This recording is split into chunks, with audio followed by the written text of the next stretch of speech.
प्रभु ने अपनी लीला को समेट लिया। संकेत मिल गया कि अब हमें भी महाप्रयाण करना है और पांचों पांडव अब अपनी महाप्रयाण की यात्रा पर निकल पड़े। परीक्षित जी को राजपाट दिया है, परीक्षित जी को राजपाट सौंप दिया है।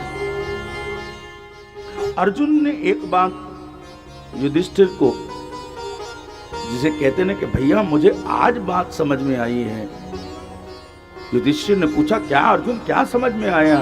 बोले सर्वशक्तिमान केवल श्री कृष्ण ही है। मैं अर्जुन, जिसको अपनी वीरता पर बड़ा घमंड था, नाज था, लेकिन श्री कृष्ण, मुझे पता नहीं था कि मेरे भीतर जो शक्ति है वो श्री कृष्ण की शक्ति है। याद रखिएगा, भागवत की कथा हमें बड़ा संकेत करती है। अगर हम समझना चाहें, आप हम जितने बैठे हैं उन सबका रिमोट कंट्रोल किसी एक के हाथ में है। कब किसका बटन स्विच ऑफ करे जाता है, आ चल मेरे पास चलो। एक रोहतक की घटना है सर, कीर्तन चल रहा था मेरा, हम गा रहे हैं मस्ती में, गोविंद चले आओ, गोपाल चले आओ, सब नाच रहे। खूब घटित घटना बता रहा हूँ, रोहतक में चल रहा था खूब। तो एक दादी बड़ी मस्त होकर नाच रही थी सर, गोविंद चले आओ, गोपाल चले आओ, गोविंद चले आओ, गोपाल चले आओ। पोता आया और कान में कुछ बोला। अब दादी चुप होकर बैठ गई। अब सबको लगा कि पता नहीं क्या हो गया। पूछा दादी से, दादी क्या हुआ था, चुप किस लिए हो गई? बड़ा नाच रही थी तो पहले तो टाल मटोल में बोले बोल क्या बात थी? अरे बोले पोता आया, कान में बोला कि दादी इतना ना नाचो, अगर असली में आ गया तो अपने साथ ही ले जाएगा। दादी तो भैया हमारा और आपका देखो, एक जन्म, एक आयु और एक भोग। जन्म, आयु, आयु यानी मृत्यु समझ लीजिएगा, जन्म, आयु और भोग, ये सब प्रारब्धवश है। ये प्रारब्धवश है, इसमें हमारा कोई पुरुषार्थ नहीं, कोई पुरुषार्थ नहीं किसी भी प्रकार का। जितनी सांसें हैं उतनी व्यक्ति ने पूरी करनी है, निकल जाना है। बहाना कोई भी बन सकता है किसी भी प्रकार का। ठीक से समझिएगा, हमारा जन्म आप और हम अपनी मर्जी से नहीं आए हैं सर। हमारे पूर्व प्रारब्ध के कारण हमारा जन्म हुआ है जहां हुआ है। किसी को बहुत संपन्न परिवार मिला है, किसी को झोपड़ी मिली है सर, किसी को लाइफ ऐसी मिल गई कि वो जीवन भर स्ट्रगल करता रहा, उसके भाग्य में स्ट्रगल कोई लगा हुआ है, वो सब फुर्सत ही नहीं है सर, लगा हुआ है अपने। ये सब प्रारब्ध वश है सर। मैं अक्सर कहता हूँ, कई ऐसे तो जीव जंतु होते हैं, कोई बिल्ली कोई कुत्ता ऐसे होते हैं जो बड़ी बड़ी मर्सिडीज गाड़ियों में घूमते हैं। जन्म तो योनि तो मिल गई, लेकिन उनके भी ये पार्लर हैं, वो जा रहे हैं पार्लर के अंदर, शैम्पू से स्नान सब कुछ हो रहा है। उनका अपना कोई पुरुषार्थ, कोई पूर्व जन्म के पुण्य होंगे। इसलिए बार बार कथा संत महापुरुष ये समझाते हैं कि भैया ये जो मनुष्य जीवन आपको मिला है, इसको सुधारिएगा साहब, अपने कर्मों को सुधारिएगा। कर्मण्यवाधिकारस्ते मां फलेषु कदाचित्। कर्म करने में आप स्वतंत्र हैं, करिएगा। अब अच्छा करेंगे तो अच्छा फल मिलेगा, बुरा करेंगे तो बुरा कर्म मिलेगा। इसलिए कर्म अच्छा करिएगा साहब। अच्छा कर्म करेंगे तो आगे की तैयारी बढ़िया होगी साहब। इसलिए पहले कर्म करने के लिए अच्छा कर्म कब होगा? जब अच्छे विचार, अच्छे भाव, शुद्ध भाव मन के अंदर प्रकट होंगे। हम व्यक्ति से घृणा करें, नफरत करें, नर में नारायण का दर्शन करके आप उनकी सेवा कीजिएगा साहब। किसी दीन दुखी की सेवा कीजिएगा, किसी भूखे को अन्न खिलाइएगा, किसी साधु महापुरुष की सेवा कीजिएगा, किसी जरूरतमंद की सेवा कीजिएगा, किसी अनाथ को सनाथ कर दीजिएगा, किसी गरीब की बिटिया के विवाह करा दीजिएगा, किसी को पढ़ा दीजिएगा साहब। ऐसा कोई सत्कर्म, गायों की सेवा आपके कर्मों को सुधार देंगे। लग जाइएगा, जहां मन करे सो, उसमें आप स्वतंत्र हैं साहब। आप कृष्ण को माने, आप राम को माने, आप किसी और देवता को माने, जो आपका मन करे। लेकिन भक्ति ये कहती है, ज्ञान ये कहता है, सत्संग ये कहता है कि नर में नारायण का दर्शन कीजिएगा साहब, तभी भक्ति सार्थक होगी। तो यहां सब पांडव निकल गए। परीक्षित जी महाराज अब राजपाट संभाल रहे हैं। परीक्षित जी के राजपाट संभालने से धर्म धुरंधर राजा हैं, ज्ञानवान राजा हैं, धर्मपरायण हैं, सबका भला चाहने वाले हैं। ऐसा राजा जो पांडवों के कुल में हुआ है। प्रजा धन्य है, अपने आप को धन्य मानती है कि परीक्षित जैसा राजा हमें प्राप्त हुआ है। और एक दिन जब राजा निकले हैं नगर में, देखा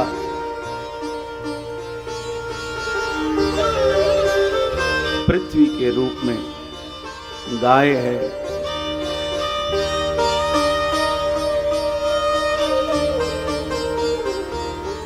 और बैल वृषभ के रूप में कलयुग उन पर प्रहार कर रहा है। दोनों पर प्रहार चल रहा है।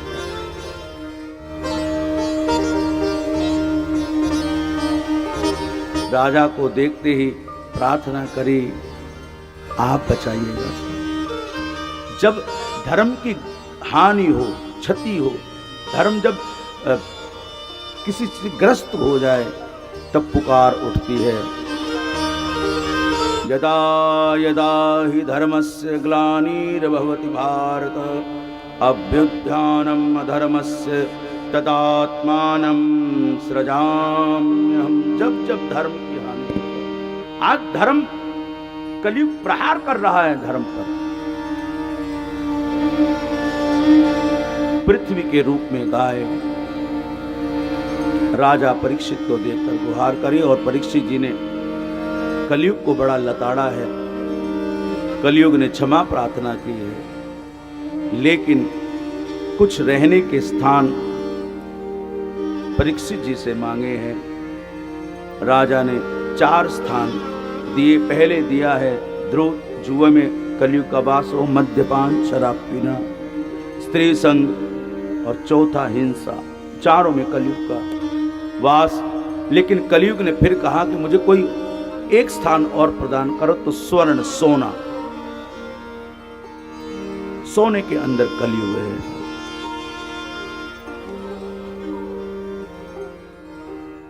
कथा कहती है एक दिन परीक्षित जी शिकार पर गए हैं, और आज अपने राजकोष में से स्वर्ण युक्त मणिमाणिक से जड़ा हुआ जरासंध का मुकुट परीक्षित जी ने धारण किया, और मुकुट धारण करते ही मानो कलयुग का प्रवेश परीक्षित जी पर हुआ। शिकार के लिए गए, वन में प्यास लगी, एक संत की कुटिया, ऋषि की कुटिया देख करके पानी की तलाश में, और वहां सविक ऋषि ध्यानस्थ बैठे हुए।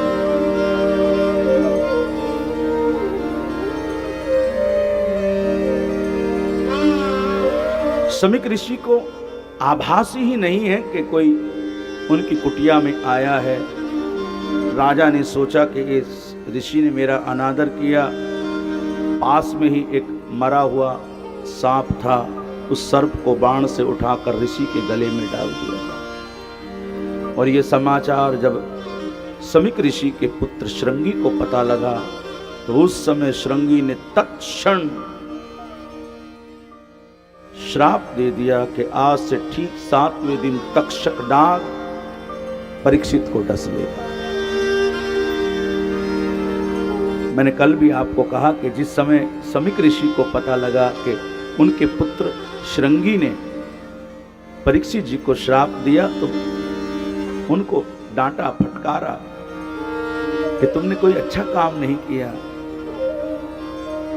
और जब परीक्षित जी को पता लगा तो थोड़ी आत्मग्लानि हुई, भीतर तो ग्लानि हुई लेकिन मन के अंदर अब यही हो गया 7 दिन में मृत्यु होने वाली है। मरणासन व्यक्ति को क्या करना चाहिए और क्या नहीं करना चाहिए।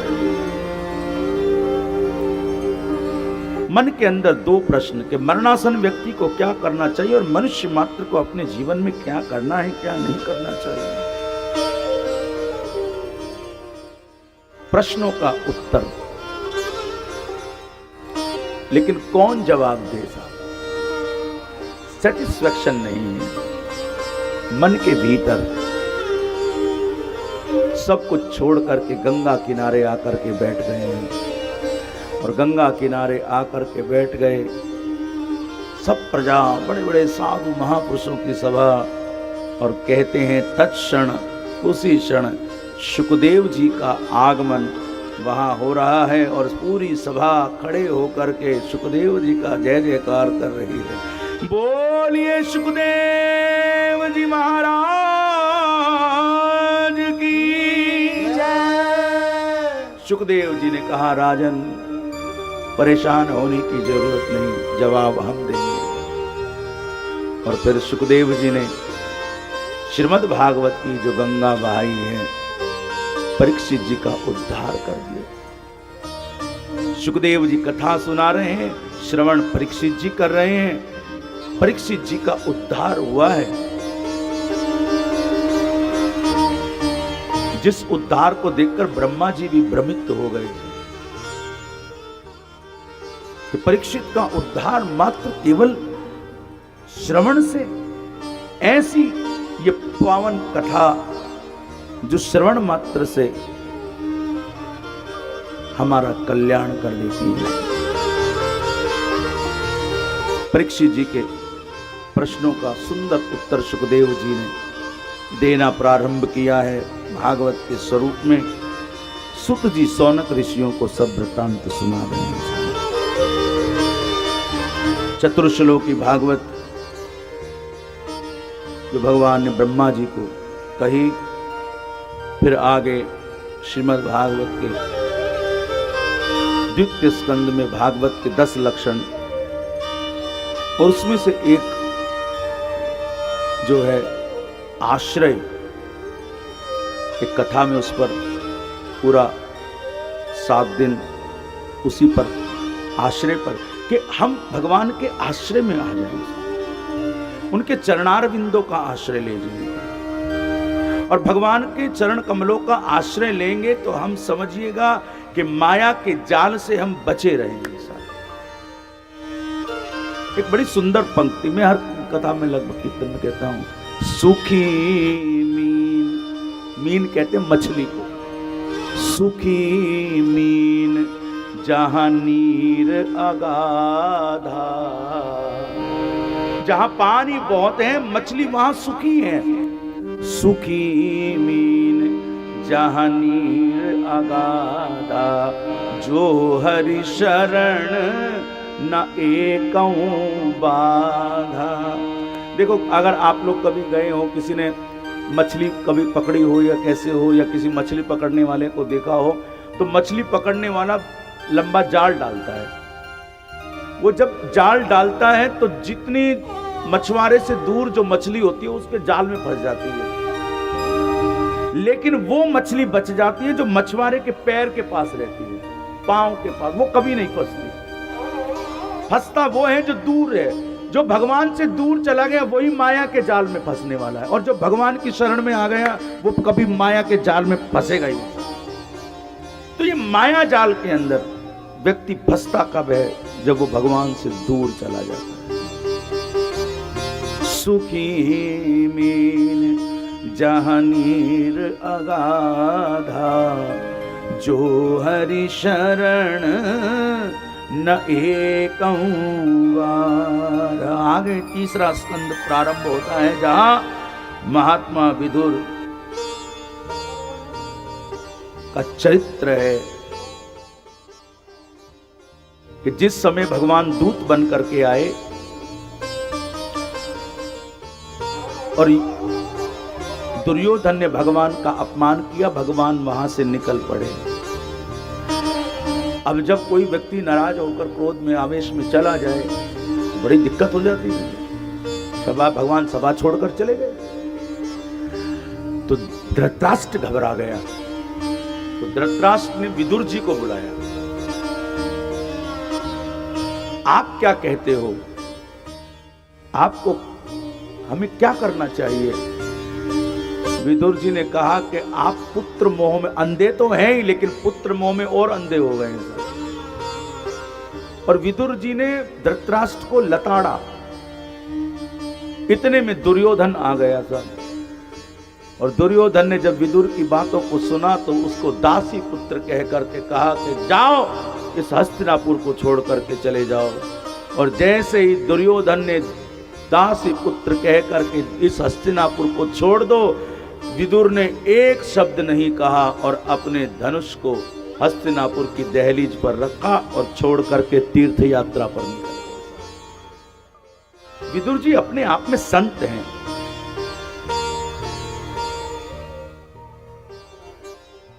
संतों का अपमान न कीजिएगा सर, सम्मान न करो तो अपमान भी न करिएगा सर। तिरस्कार, कटुवाणी संभल के रहिएगा, वरना हानि बहुत होती है। आज विदुर ने हस्तिनापुर को छोड़ दिया तो कौरवों का विनाश प्रारंभ हो गया। खैर, हमें विदुर चरित्र पर रहना। अब यहां से विदुर जी तीर्थ यात्रा पर गए हैं तो वहां विदुर जी का मिलन उद्धव जी के साथ हुआ है।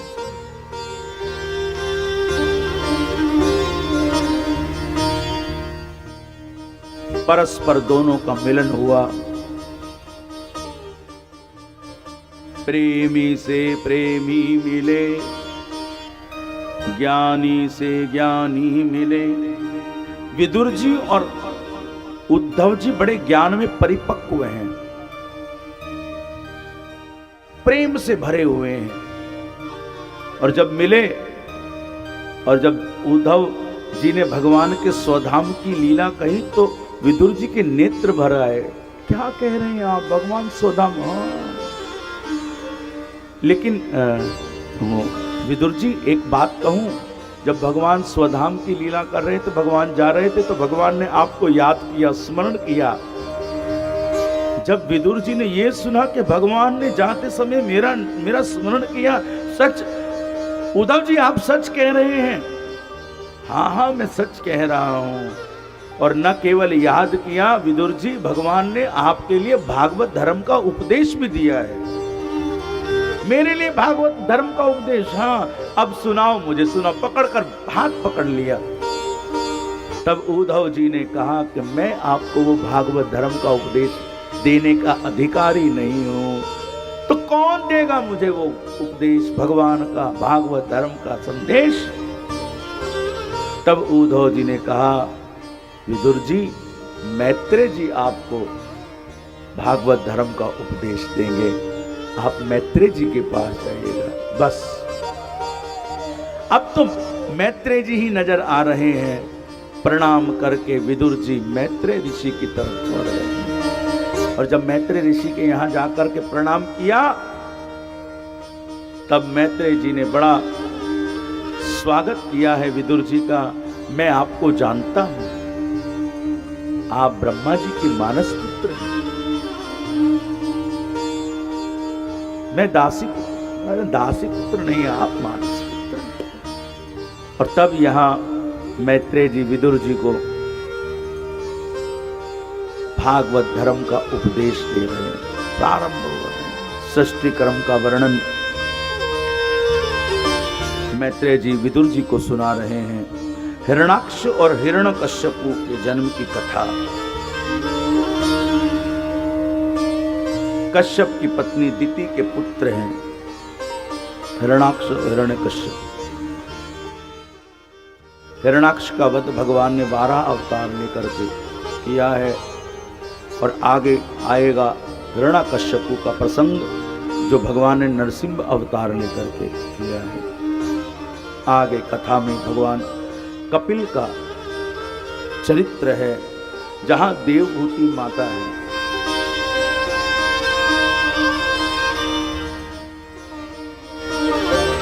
भगवान कपिल सांख्य योग के दाता,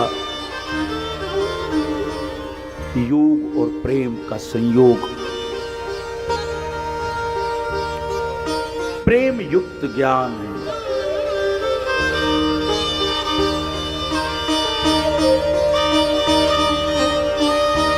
आत्मा परमात्मा को पहचानने का आत्मदृष्टि, आत्मरस, आत्म अनुभूति। बाहर कहीं सुख नहीं है, सुख है तो अपनी आत्मा में, और यही आत्मा एक दिन परमात्मा में मिलती है। प्रारंभ में ही आपको कहा कि हमारे शरीर का संबंध संसार से है, लेकिन हमारा स्वयं का जो संबंध है वो परमात्मा के साथ है। और ये आत्मा कभी नष्ट नहीं होने वाली। शरीर तो बदलती रहती है, लेकिन एक दिन अंश अपने अंशी में ही मिलता है। ऐसा ज्ञान कपिल भगवान अपनी माता देवहूति को दे देंगे। कश्यप ऋषि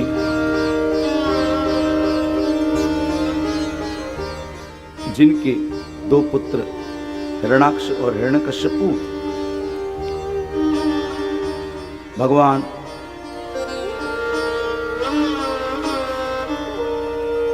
भागवत में बड़ा विस्तारवाद है, लेकिन फिर पुनरावृत्ति करके के कश्यप और दिति जिस समय दिति जो है संध्या काल में कश्यप ऋषि पर जोर दे रही है पुत्र प्राप्ति के लिए। ऋषि ने समझाया भी है, लेकिन मानी नहीं भगवत इच्छा जान करके। तब कश्यप ऋषि ने सावधान किया कि देवी, हमने ऐसे काल में पुत्रों का बीजारोपण किया है जो धर्म की दृष्टि से, शास्त्र की दृष्टि से ठीक नहीं है। आपके गर्भ में 2 राक्षस। घबरा गई दिति। फिर कश्यप ऋषि ने कहा कि घबराने की जरूरत नहीं है, इनका वध करने के लिए, इनको मारने के लिए भगवान को अवतार धारण करना पड़ेगा। ये भगवान के ही पार्षद हैं। श्रापवश जय और विजय को भगवान सनकादिक ऋषियों ने श्राप दिया था कि 3 जन्म तक हिरणाक्ष, हिरण्यकश्यपु, शिशुपाल और दंतवक्र, रावण और कुंभकर्ण, ये 3 योनि राक्षस की प्राप्त हुई। लेकिन संत के श्राप के कारण क्षमा प्रार्थना की, चरण पकड़ लिए, तो फिर सनकादिक ऋषियों ने कहा कि अब आपके उद्धार के लिए स्वयं भगवान को, नारायण को ही आना पड़ेगा। आगे आपको कहा प्रसंग में कपिल भगवान का और देवहूति का प्रसंग।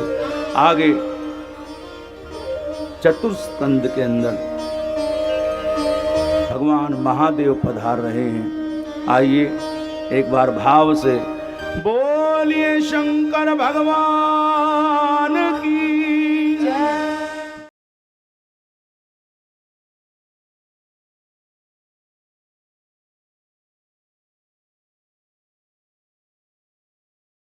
आनंद टीवी से जुड़ने के लिए आप हमें व्हाट्सएप करें 9277395752 पर।